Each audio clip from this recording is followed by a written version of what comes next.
এটা নতুন ঘটনা নয়, গত 100 বছরই ঘটনা ঘটছে, কেউ বিচার করে না। আমি চেষ্টা করেছি সাধ্যমতো। তত্ত্বাবধায়ক সরকারের কাছে সব কাগজ আছে, আপনার রেল সচিবের কাছে। পদুয়ারের বাজার ব্যারিকেড ম্যাডাম টাকা দিয়েছিল, লুট করে খেয়ে ফেলেছে আওয়ামী লীগ সরকারের সময়। এই ঢাকা চট্টগ্রাম মহাসড়কের জন্য 750 কোটি টাকা দিয়েছিল সাইফুর রহমান। এই কাজটি কমপ্লিট করতে পারি। আমি আমার সব কাগজ আছে, আপনি যে দেখুন। আমি কালকে ডাক্তার অ্যাপয়েন্টমেন্ট, আমি ডাক্তার দেখা হয়ে গেলে আমি কাল রাত্রে অ্যাপ্লাই করবো, চেষ্টা করছি। আমার ঘুম যাওয়ার জোগাড় নাই। এই লাশ দেখতে দেখতে আমি বৃদ্ধ হয়ে গেছি ভাই রবিউল।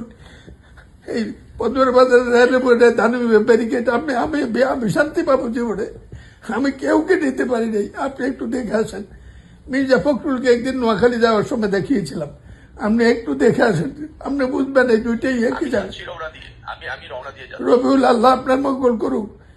আমার নেতারা ওখানে দেখা করবে, আমি তাদেরকে দেখা করতে বলছি। আল্লাহ আপনার মঙ্গল করুক, আল্লাহ আপনার হত্যা করুক।